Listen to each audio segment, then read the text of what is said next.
Welcome back into another episode of the College Football Insiders. I'm Richard Johnson, and I'm joined in a three-man weave today, Chris Hummer and Matt Zenitz. Fellas, welcome back. Good to be with you as well.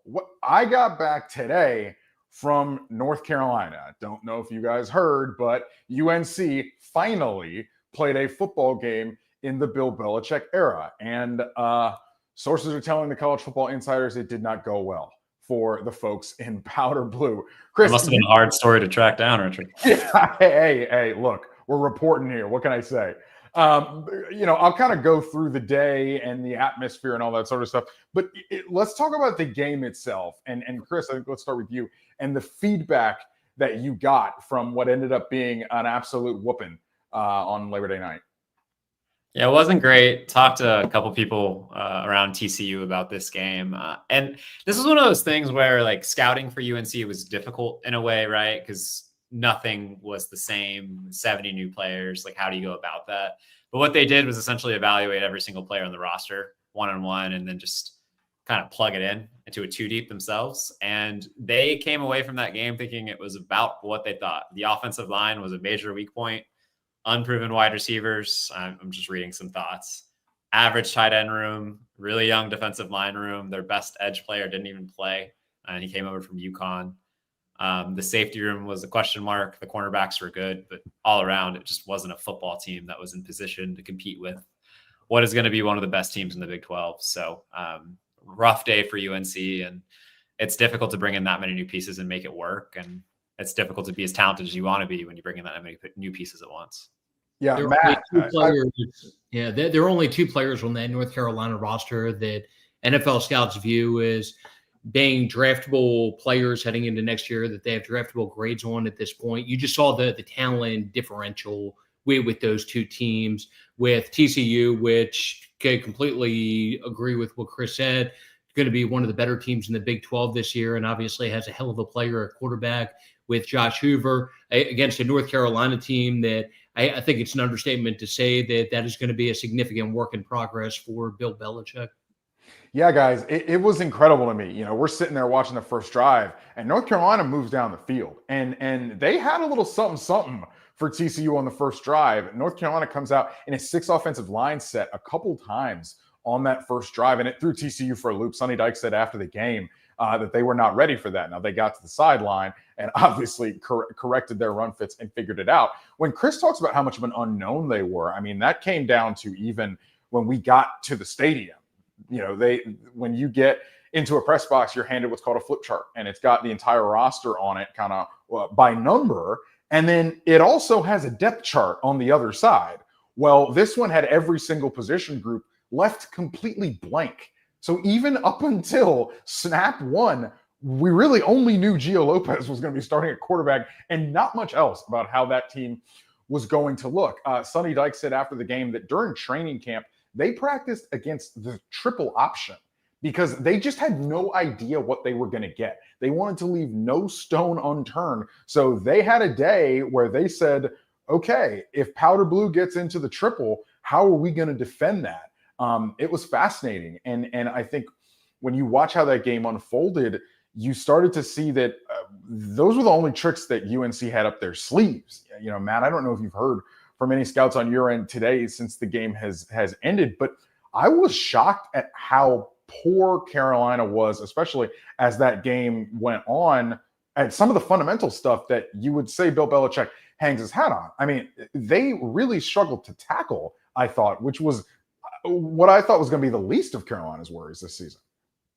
He just doesn't have a lot to work with right now. And which speaks to it maybe on my end better than anything else. I talked to a director of player personnel, an NFL director of player personnel, who was going to that game yesterday, and he wasn't sure of a single player on North Carolina's roster going into that game that he should actually be paying attention to. And again, from other people, I've heard about the corners, and those guys do have a legitimate chance of getting drafted, but that's a roster that Bill Belichick just right now does not have a lot to work with. And Richard, I'm curious on your thoughts from this. And this is something I had a couple people bring up this morning, just talking about the game. Like, they went out and got Gio Lopez, and Gio Lopez was one of the best dual threat quarterbacks in the country last year with South Alabama. He averaged, I think, 5.5 yards per carry or better last season, in addition to his, like, in his passing numbers, and they barely ran him. Like, obviously he had to exit the game with an injury, but it's just kind of seemed odd schematically that you're going to go out and get somebody like Gio Lopez and not lean on his strengths runner as well. Yeah, to the extent, Chris, that they were going under center. Yeah, I was stunned when they came out with Gio Lopez under center, and they were asking Gio Lopez to turn his back to the defense and then flip his hips and try to read out a concept. That's just not him. And I don't know what Freddie Kitchens is doing there, the offensive coordinator, but that is not him. And so they're going to have to figure something out. Where I think Carolina goes from here is fascinating, because the entire day, as we were walking around the campus, John Talty and myself, we were walking around with a friend of the show, Ross Martin, who does some of our basketball coverage and our basketball editing, especially with the college basketball transfer portal.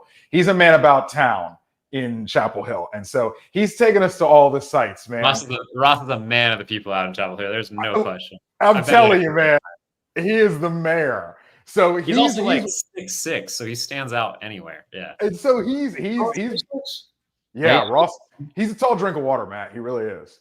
I did not even realize that. Yeah. He's a 24/7 OG, Ross. Yeah. He's very tall. So he's taking us around during the day, and we're having all these conversations. And it's funny because when you deal with a basketball school, obviously you understand what their chips are in on. But every basketball school kind of has a moment where they get a taste of football attention or football success. I remember a few years ago, Kansas had a run where I think they started like 4 or 5-0, hosted TCU. I actually went to that game. This was the year TCU went to the national championship game.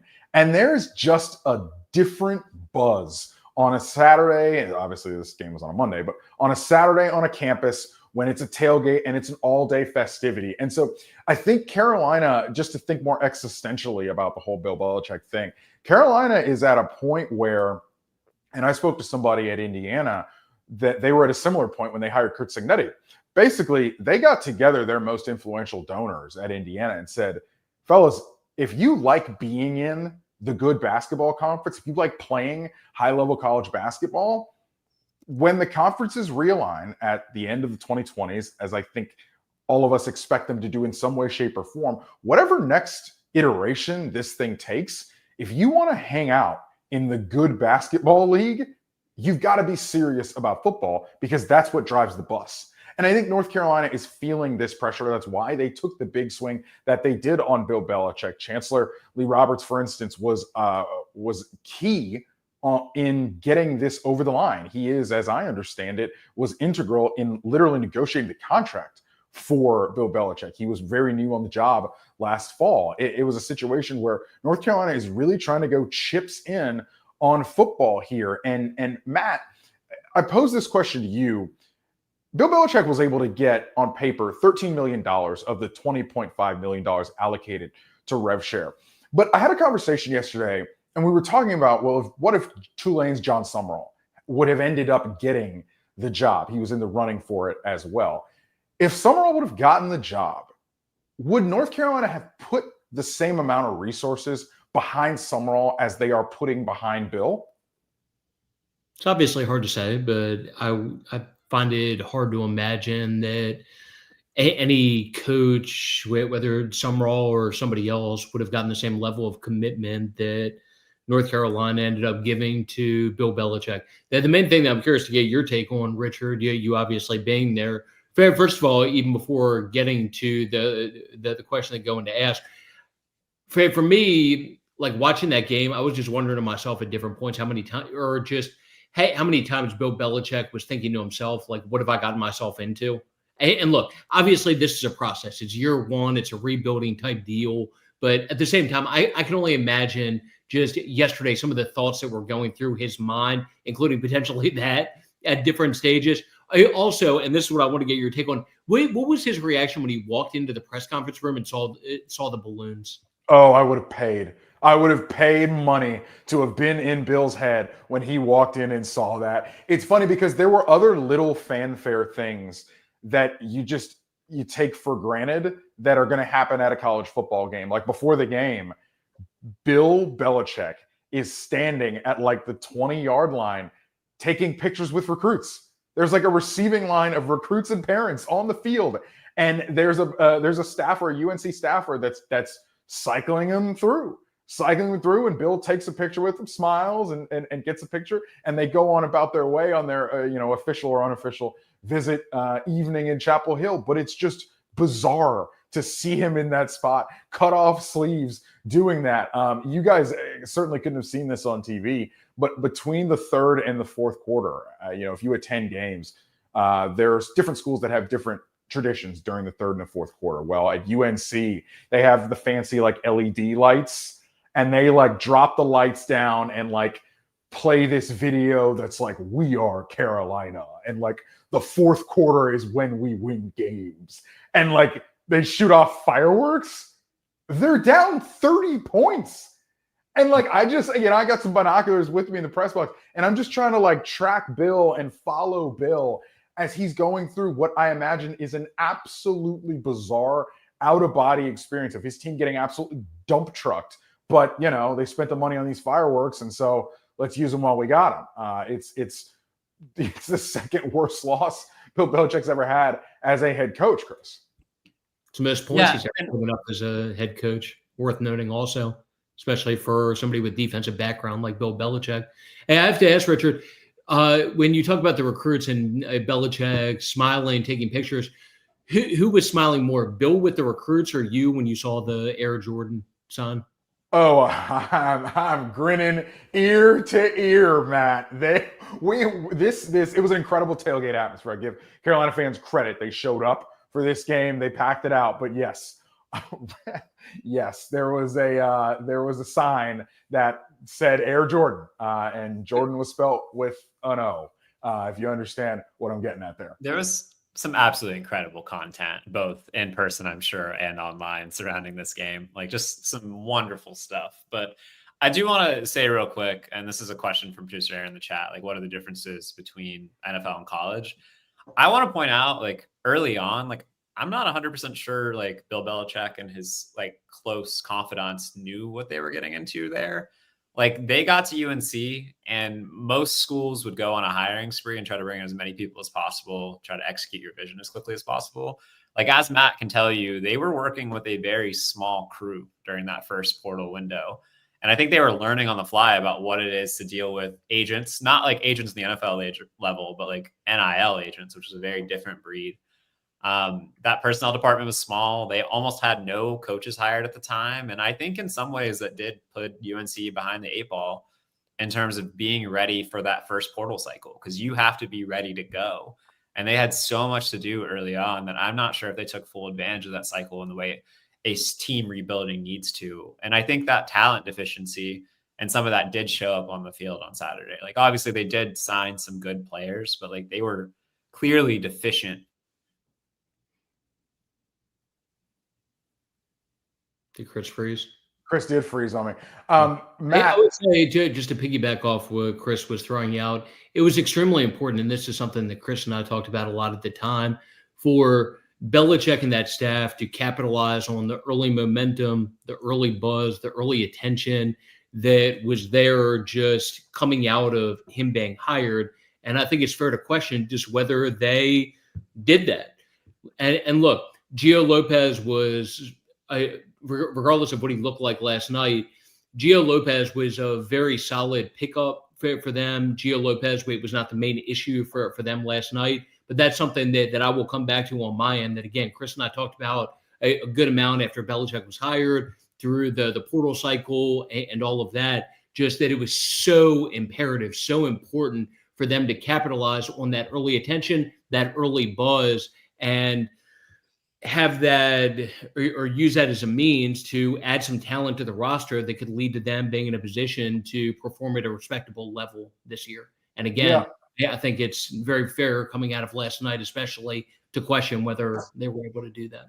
I think one thing that needs to be said about how they're assembling this roster is obviously Bill Belichick was the longtime general manager in New England. Well, there's a new general manager at Carolina. It's Mike Lombardi, who was with Bill in New England, but he is nominally the general manager. And as far as I understand it, Bill is not as into the nuts and bolts of dealing with recruits as you might think. He is certainly the head coach. He is part of it. But as I understand it, it's really Lombardi who's driving the bus with player negotiations and that. It's really Lombardi who is kind of the front face here. And I think that's just something that people might not really understand about the dichotomies of the front office system and the player acquisition system at Carolina.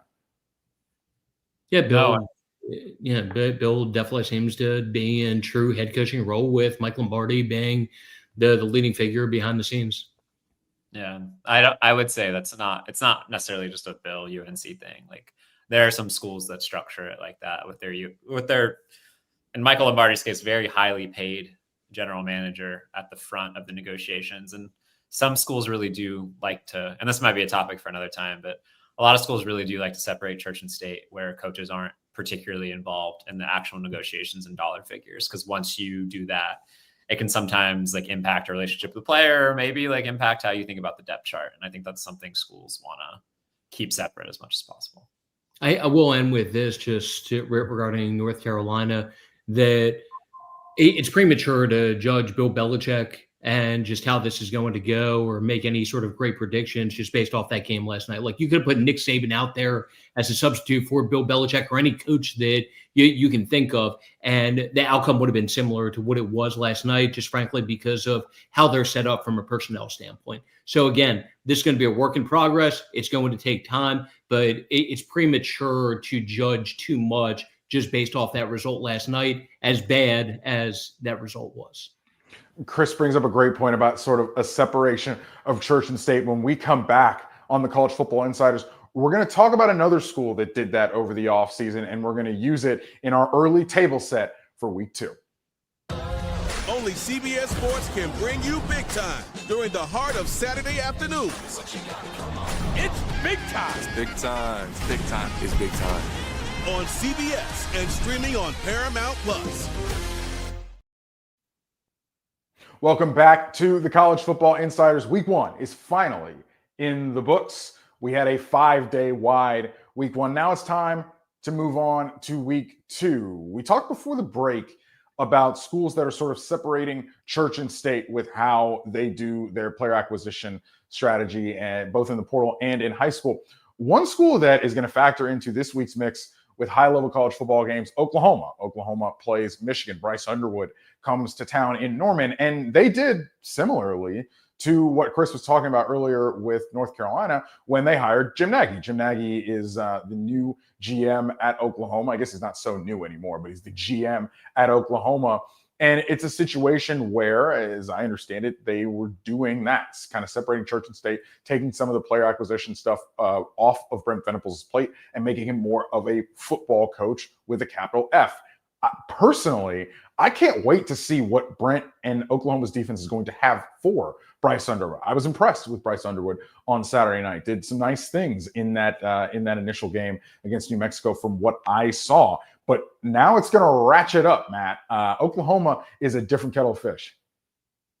100%. Now, I would say the biggest challenge for Michigan isn't going to be as much Oklahoma's defense as much as it'll be, speaking of North Carolina, to go back to that, a quarterback that they wanted, and the offense and supporting cast that he has around him with John Mateer. So John is somebody who obviously did great things last year at Washington State, was one of the more notable transfer portal pickups this offseason.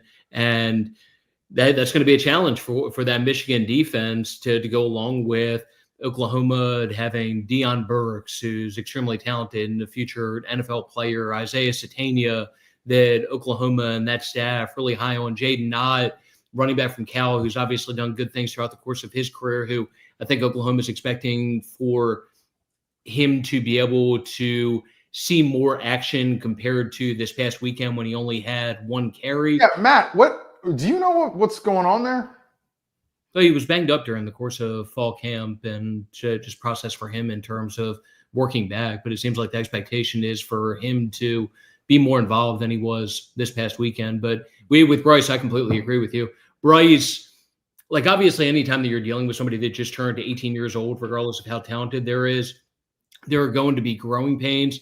And it's not like he was perfect this past weekend in his first career start, and you wouldn't expect him to be, but you saw some plays in there. You saw some characteristics that are not standard and that help you understand why he was as highly ranked as what he was. And also just frankly, why Michigan's as high on him and excited about him is what they are, to go along with the fact that they have some pieces around him, like Alabama transfer Justice Haynes at running back, that lead to them feeling like they're capable of doing some good things, not only moving forward into the future, but this season. I will say, I think with Bryce Underwood, one thing you saw on Saturday in his debut as a starter is the fact he played more than 50 games of high school football. And that's something I've had multiple people bring up with me this week and just in general about Bryce Underwood. Like, yes, he's a true freshman, but this is one of the more mature and more proven players to come into college football at that position in a very long time. And there's a reason why those around Michigan have been so bullish around him this offseason. It started as soon as he got there in January and February, through the spring and then the summer. Like, people talked about him as somebody ready to handle all that comes with being quarterback at Michigan. Not only like that media and the press and the attention, but like leading for your teammates. And I think you saw that manifest on the field. You saw it in his decision-making. Like, he did not put the ball in danger. You saw in the way he handled himself. I'm going to disagree a little bit with Matt. I do kind of agree to the point, like, John Mateer and that offense are going to be a potential problems for Michigan's defense. But I think Brent Venables as a play caller going up against a true freshman is going to be a very interesting watch on Saturday. Like, Brent Venables is one of the more creative play callers in the country at creating pressure and generating pressure. And I think that's going to be a real test for a true freshman and an offensive line that had a lot of turnover. And that Oklahoma defense, like, I know they had some turnover this offseason, but they are really good. They've put that group in a position where they're going to have one of the better secondaries in the SEC. They have a very good defensive line led by R. Mason Thomas, a guy who I know Matt knows is going to be a draft pick here sooner rather than later.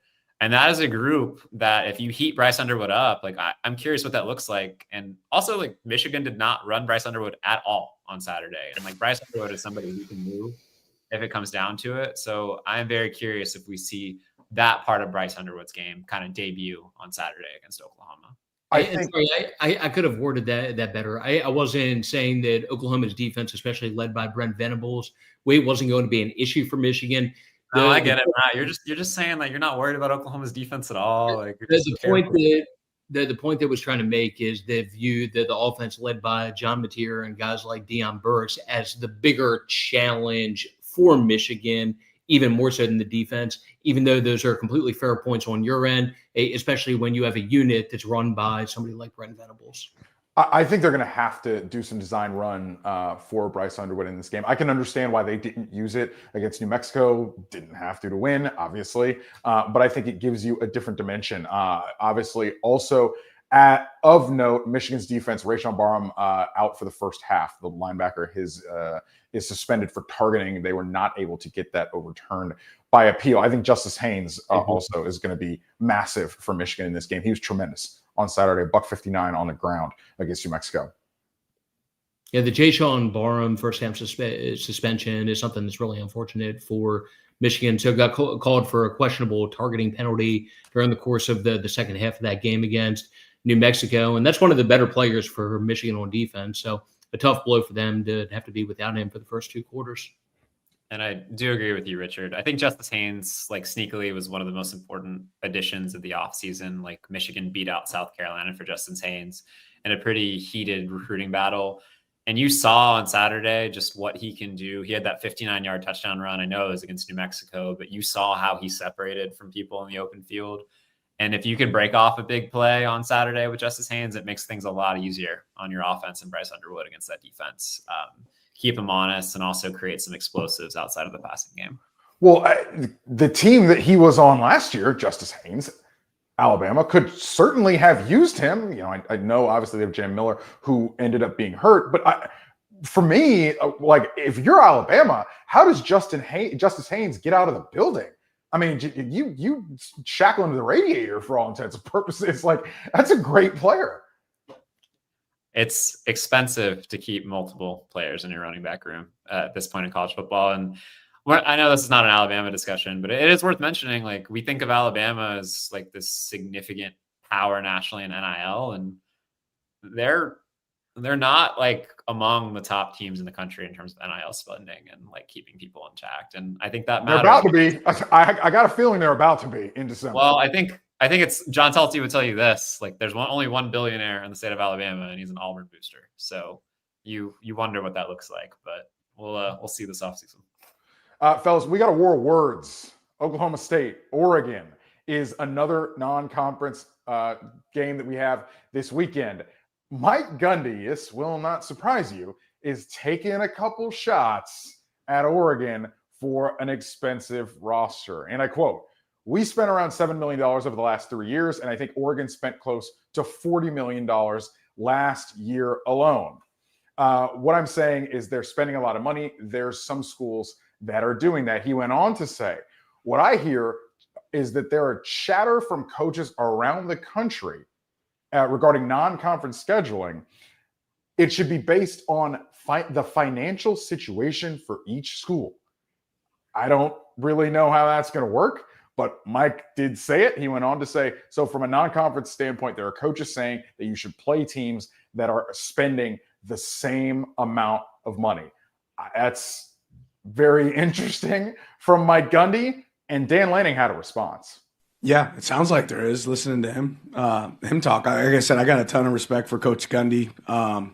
Ultimately, how blessed are we to be in a place that's invested in winning? If you want to be a top 10 team in college football, you better be invested in winning. And we spend to win. Some people save to have an excuse for why they don't, right? And ultimately, like, he's a great coach. They've done an unbelievable job, but I want to be a team that's competing at the highest level. And we're really fortunate to be in that situation. So I can't speak on their situation. I have no idea, what they got in their pockets over there. I'm sure UT Martin maybe didn't have as much as them last week, and they played. So Dan Lanning said, "You a broke boy." Look, at the end of the day, we understand that Mike Gundy has fought the changing of the tides tooth and nail at the end of last season. However you want to term it, took a pay cut and kicked it in to the NIL budget. At the end of the day, that's functionally what it was. However they said it in a press release is however they said it. But at the end of the day, Mike Gundy's got to either adapt with times or he's not going to be there, because if they go out there on Saturday and they get smoked, it's going to be an indictment on Mike Gundy's program. But Chris, it's not just the team that Mike wasn't really spending a lot of money on, the players on his roster that Mike really wasn't spending a lot of money on, or misevaluating, I should say. Yeah, it was an interesting offseason for Mike Gundy all around, I would say. There was an internal battle there about whether he would stay or not. I think Mike Gundy, who has a lot of say over some boosters in the state, like, kind of won that tug of war at the end of the day, but he did have to take $1 million pay cut.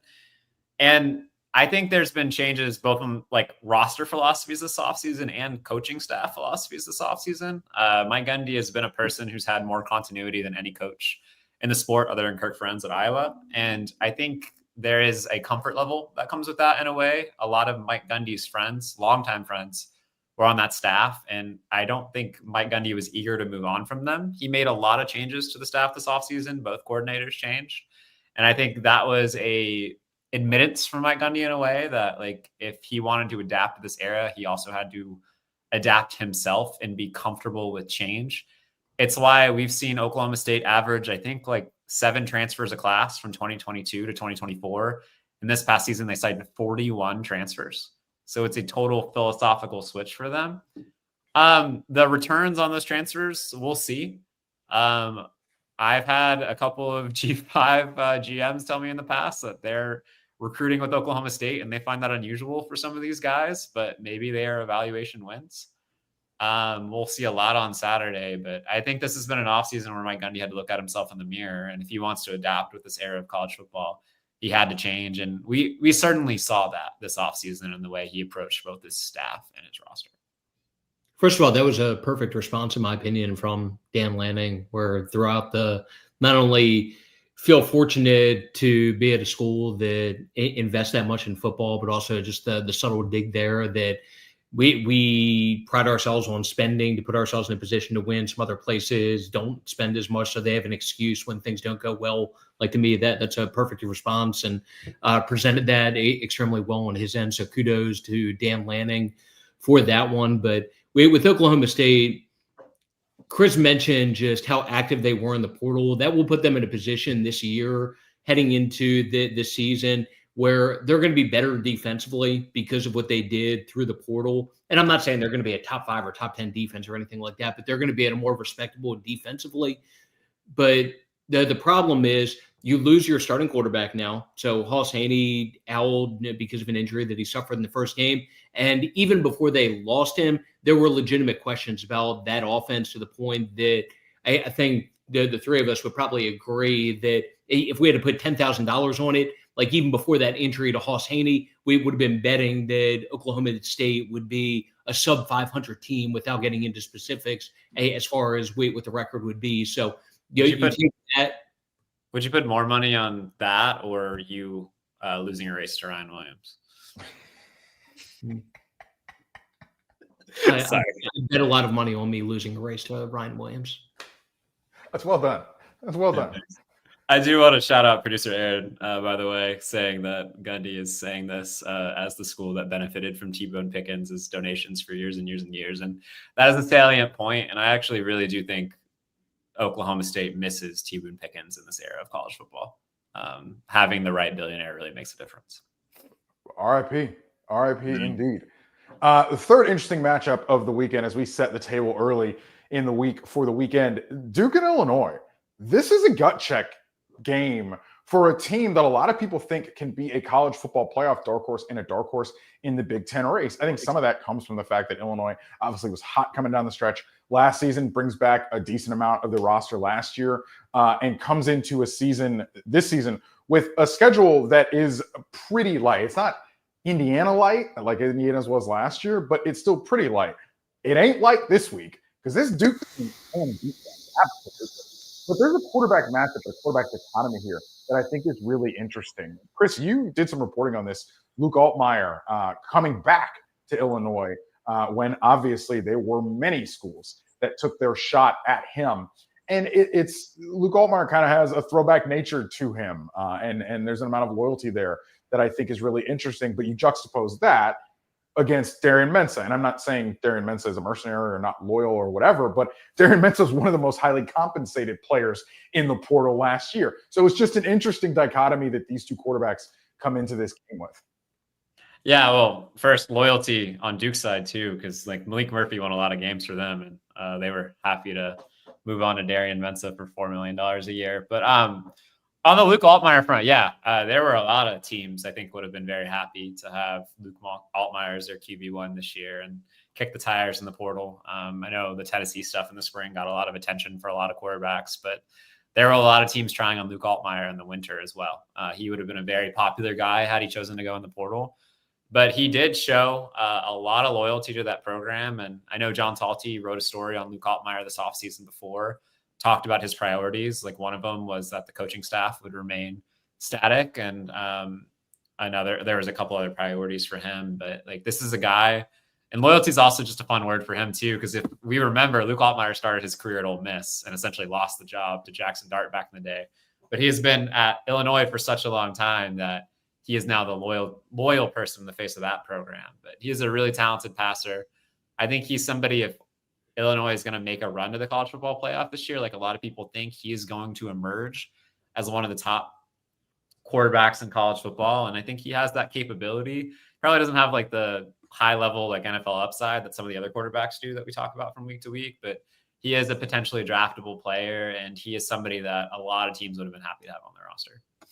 And he is surrounded by some players that are next level players. So there are at least a few that immediately come to mind that NFL people view as being draftable guys heading into next year. So you look at Illinois, 10 wins last season, bring back some key players from that group. It was unfortunate from their standpoint to lose running back who ended up at Georgia, who was a productive player for them last year. But at the same time, this is going to be a test. So Darian Mensah got a lot of attention this offseason. Not only the move that he made to Duke, but the financial part of it that went along with that. And at least through the first game, and granted it was against an FCS opponent, that there was return on investment there where you saw just some flashes from Darian Mensah that showed some of the talent that he has, where he finished 27 of 35 or whatever it was for close to 400 yards. Obviously, this is going to be a tougher opponent for him compared to what that was this past weekend. But at the same time, this is going to be a nice little test for an Illinois team that, like Chris touched on, that there's a lot of buzz about at this point. 5 returning starters in the Illinois secondary. That I think if we saw anything, like it's Elon, right? Like you're not taking a ton away, but you can take away the philosophical approach for that offense, and they let Darian Mensah chuck it. So if you're going into Saturday and you're looking for a key to that game, it's how Illinois' secondary holds up against Darian Mensah, because they are clearly going to lean on the guy that they paid a lot of money to this offseason. And it's not just Darian Mensah either. So a couple other names from Duke's standpoint, just worth keeping an eye on that are known guys on a national level. Actually, one specifically. So one of the key pieces for him in terms of who he's throwing the ball to, Andrew Anthony, people probably remember him from Michigan back in the day, was most recently at Oklahoma, dealt with some injuries there. Hey, he's actually now at Duke with Darian Mensah, had a touchdown catch this past weekend. There's some other pieces that they added from a receiver standpoint to go along with that just during the course of this past offseason. But there is some talent there within that receiver group and pieces that Darian Mensah has around him. So it's not just him for Duke in terms of giving them a chance to go out and be competitive in this game. And on the other side of the ball, like to Matt's point, they have a lot of players. Chandler Rivers is one of the best cornerbacks in college football, and I'm sure Luke Altmaier will not be eager to throw his way, given that secondary. So that'll be interesting to watch. I am eager to talk about some more transfer quarterbacks. We're going to do that when we come back from the break here on College Football Insiders. You can always count on Sundays with the NFL on CBS and Paramount Plus. So even if you can't count on accurate expiration dates, That is a rookie mistake. or people appreciating your fashion sense, Jim, the crowd is not on board here. you can always count on Sundays with the NFL on CBS, streaming on Paramount Plus. Glad we wear our good jerseys. Welcome back to the College Football Insiders. Fellas, some of the higher profile transfer quarterbacks in college football last year did not really have great starts to the 2025 season. Now, I don't think Carson Beck truly struggled, but I do think he got a little bailed out, by the way, with an absolute circus catch on a ball that, quite frankly, should have been intercepted in Miami's win over Notre Dame on Sunday night. Beck does finish 20 of 31 for 205. That's what the stat line says. And Miami did indeed get the victory, which is great for the Canes. But how do we evaluate how Carson Beck started his season with Miami? I thought he looked solid. Obviously got a hell of a catch from CJ Daniels, but the first touchdown to freshman receiver that they're obviously extremely high on, I thought was a terrific throw. So had Carson backpedaling, rolling to his left, and that there aren't many quarterbacks around the country that capable of placing that ball where he placed it. So for me, I thought it was a solid performance in a big game, and probably the best part for Miami, just overall, that looks to be a balanced team that just across the board, it's hard to identify many weaknesses. So they obviously were extremely active through the portal, added a number of players, had some big recruiting wins or big portal victories, and you're seeing some payoff there with some of those players, even just in that season opening win, which was a big deal for Mario Cristobal and that staff and that team to get that over a team like Notre Dame. If I was a Miami fan, I'd be very pleased about Carson Beck's performance personally.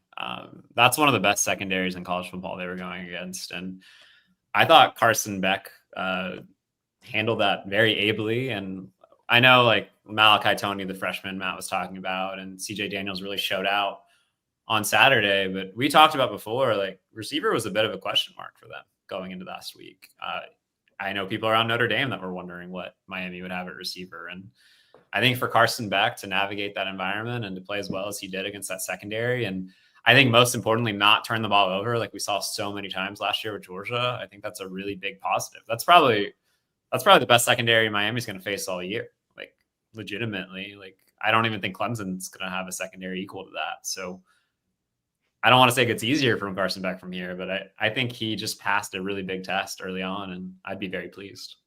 And did it without utilizing two guys that Miami expects to be big factors for them moving forward, with JoJo Trader, who didn't make a sizable impact in that game, and then Elijah Lofton, a tight end, to go along with that. So if I'm a Miami fan, along the lines of what Chris said, like I'm feeling really good, not only about Carson, but just overall what they have from a roster standpoint. There are some guys that going to be making plays for Carson throughout the course of the year that didn't even see much during the course of the first game yet, where I obviously saw CJ Daniels make the catch that he did, saw Malachi Toney, and it helped provide an understanding of why Miami's so excited about him. But there are going to be some pieces like JoJo Trader, Elijah Lofton, that they're fully expecting to be big figures for Carson Beck to go along with that. And then from a running back perspective, we talked a lot this offseason about Jordan Lyle. And unfortunately for him, starts the game at running back, but gets banged up early in the game, finishes the game only with like 5 carries. But that's another one that Miami ends up winning the game, having some success offensively without somebody who they expect to not only be a key piece offensively, but depending on who you talk to over there are people inside that building that think he's going to end up being one of the better overall players on that team. And they win that game despite him getting banged up. And again, only getting 5 carries. Yeah, Malachi Toney's going to be a star. I mean, incredible player. In game 1 to play like that was really, really interesting. We're the College Football Insiders. If you're watching on YouTube, always hit the like and subscribe. Hit the bell to get notifications for us as well.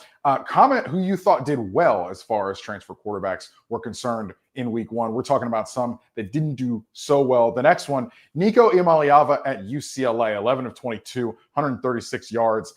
I do think you can kind of read between the lines on this performance a little bit. You go back and watch the film. Nico did some pretty good things. I also thought he was frankly let down by his receivers in some spots, and he was certainly let down by his defense. His defense could not get Utah off of the field. Utah had 16 third down attempts. 14 of them were third and short, 4 yards or less, and Utah went 12 of 14. So it's just a situation where Utah was on schedule as any offense can possibly be. And it really, quite frankly, kept that UCLA offense sitting on the bench, Chris. Yeah, absolutely. And I mean, I get it, right? 43-10 looks bad. 136 yards, 1 touchdown, 1 interception looks bad. But I'm going to defend Nico real quick. Do y'all want to go ahead and guess on what percentage of dropbacks Nico was pressured on Saturday? High, gotta be. How about 80%? Let's go high. Really, it wasn't that high, but it was 60. It was 60% of the time. It's still pretty high. That's ridiculously high. Like nobody else last week in college football was more than 50%. Like, and those were some G5 teams going up against some of the better pass rushers in the country. Like that's how bad UCLA's offensive line was on Saturday, and really, frankly, how good Utah's front was. And it's just not a recipe for success. Like UCLA also only averaged 3 yards per carry.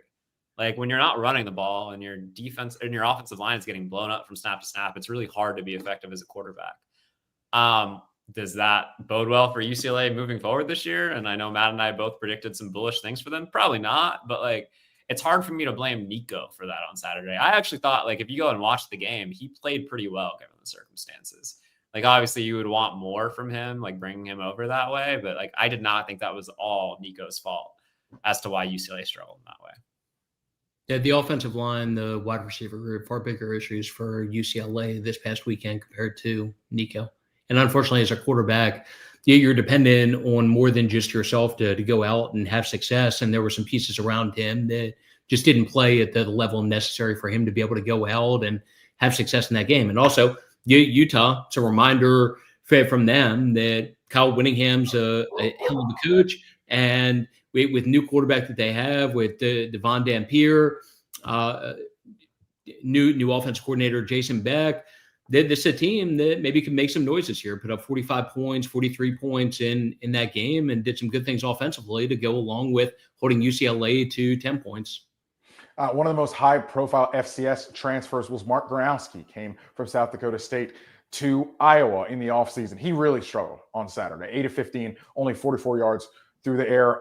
There were a couple throws that he skipped, Chris, wildly inaccurate in the beginning of that game. He did settle in a little bit, and in the second half got a little something going. But I expected Iowa's offense to have an amount of dynamism that I don't know that they showed against Albany, an FCS opponent. If Iowa's going to get where it wants to go this year, they're going to have to get some more out of Mark Gronowsky as he settles in. I know he had offseason shoulder surgery, so that plays a part in this, but he's got to be better. No, absolutely. Gronowsky was frankly like one of the 3 or 4 best players in the FCS like the last 4 years. He broke out on the scene at South Dakota State. He won the FCS Heisman at one point. He won multiple national championships. Like, this is a guy that NFL scouts viewed as a draftable player going into this offseason. And Iowa getting him on campus and getting him committed was huge. Like, this is the guy that I think many around that program viewed as the person who could elevate their offense and unlock the passing game in a way we haven't seen. And there's a couple caveats that need to be mentioned. Like, he's obviously coming off shoulder surgery, as you mentioned. Iowa's not trying to show a lot before Cyhawk, right? Like, this was not their whole scheme. Like, that should be it was pretty vanilla. And you're playing Albany, you're not trying to show anything. And Reese Vanderzee, Matt Zenitz broke that news last week that he was out, also missing, which affects the offense. But you still want to see better than 8 for 15 for 44 yards and a touchdown out of your high-priced off-season addition at quarterback. And he absolutely has to get better. And if he doesn't play better on Saturday against Iowa State, Iowa's going to lose that game. Yeah, I think he also added 39 yards on the ground. I expect him to be a significant threat in the running game. I think if he is, Iowa's offense can really take a jump. But I don't know. We got to see some more. Got to see some more from him. This is a dude that he is very, very capable in the run game. I think he averaged 7 yards per carry as a freshman at South Dakota State back in 2020. He's been around a minute. So, that should be part of his game. And we saw that in Iowa's offense work really well late last year as they pivoted towards a run-first approach from their quarterback to win games.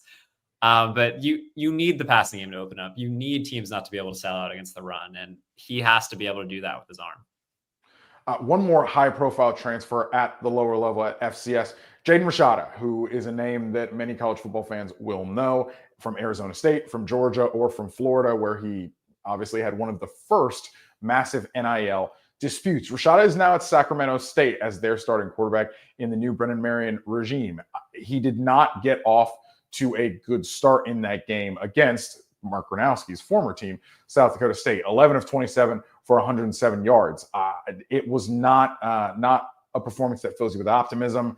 Some pretty wild inaccuracies, I think, and an offensive architecture around him. You mentioned that obviously a quarterback is sometimes just the sum of his parts on an offense to an extent.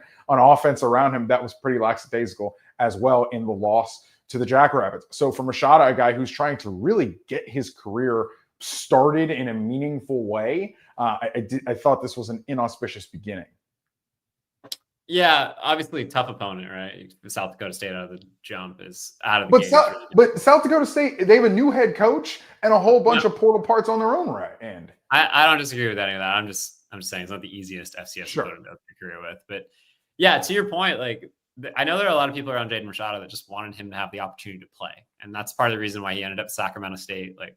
There was some other flirtations this offseason that put him in a position where he needed to go to Sacramento State. But he's a really talented kid who's had some ups and downs in his career, to put it politely. And that is not the way you want to start your tenure. It's not the way Brennan Marion, I'm sure, wanted to start his tenure at Sacramento State as the head coach there.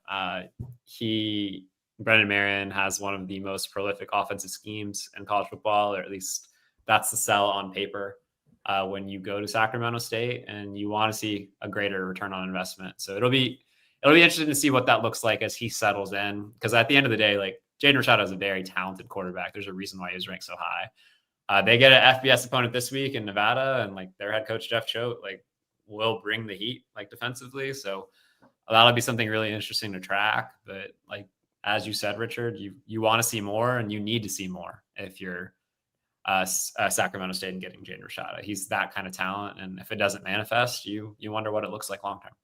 It's also an FBS opponent in Nevada that has some familiarity. Choate and Brendan Marion won the Texas staff at the same time a couple years ago. So that's an under-the-radar matchup to watch this weekend. We'll be locked in on the College Football Insiders to all the action this weekend. We will be back with you Thursday evening, same time, same place on the College Football Insiders.